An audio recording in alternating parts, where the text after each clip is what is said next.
মিকদাদকে ডাক দিয়ে বললেন, ও নবীর সাহাবী মিকদাদ, ওগো আমার প্যারা বন্ধু মিকদাদ, আমি মানে আমার একটা মশলা জানা দরকার।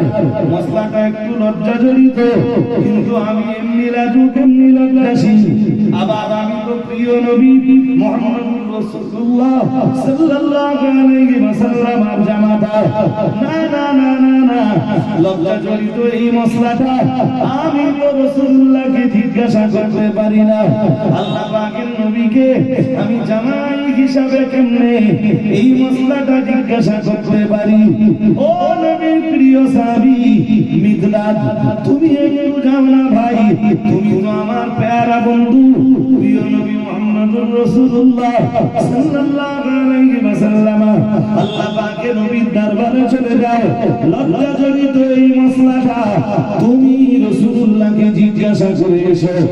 নবীরে তুমি মশলা জিজ্ঞাসা করবা, প্রিয় নবী মুহাম্মদুর রাসূলুল্লাহ সাল্লাল্লাহু আলাইহি ওয়াসাল্লাম নিশ্চয়ই ওই মশলাটার জবাব দেবেন।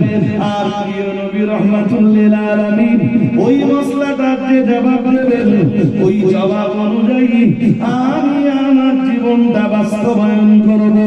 যাওয়া মিকদাদ, হে নবী সাহাবী মিকদাদ, নবীর দরবারে চলে যাও, মশলাটা একটু জিজ্ঞাসা করে এসো।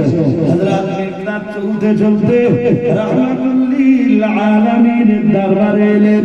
আসসালাতু ওয়াসসালামু আলাইকা ইয়া রাসূলুল্লাহ, আসসালাতু ওয়াসসালামু আলাইকা ইয়া হাবিবাল্লাহ, আসসালাতু ওয়াসসালামু আলাইকা ইয়া রাহমাতাল লিল আলামিন, আসসালাতু ওয়াসসালামু আলাইকা ইয়া ইমামাল মুত্তাকিন, ইয়া রাসূলুল্লাহ, ইয়া হাবিবাল্লাহ।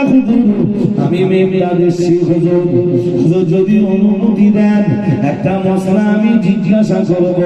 আল্লাহ পাকের নবী অনুমতি দিলেন।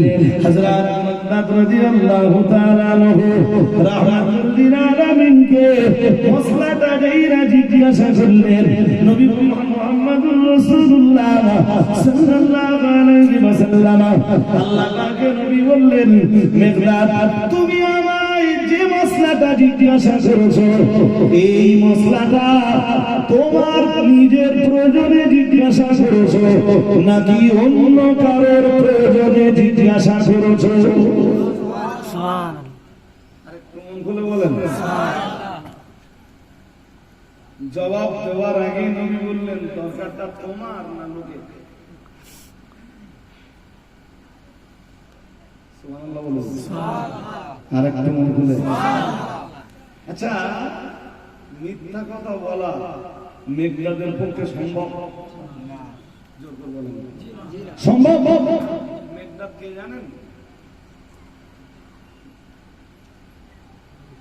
এসব এক এক সাহাবীর পরিচয় নিতে গেলে আলাদা আলাদা এক এক মজলিস লাগবে। শুধু একটা ধারণা দেই, একটা একটা। জি, রাসূল যখন ওহদের যুদ্ধে যাচ্ছিলেন, আলেকা সম্প্রদায়ের বিরুদ্ধে লড়তে যাচ্ছেন,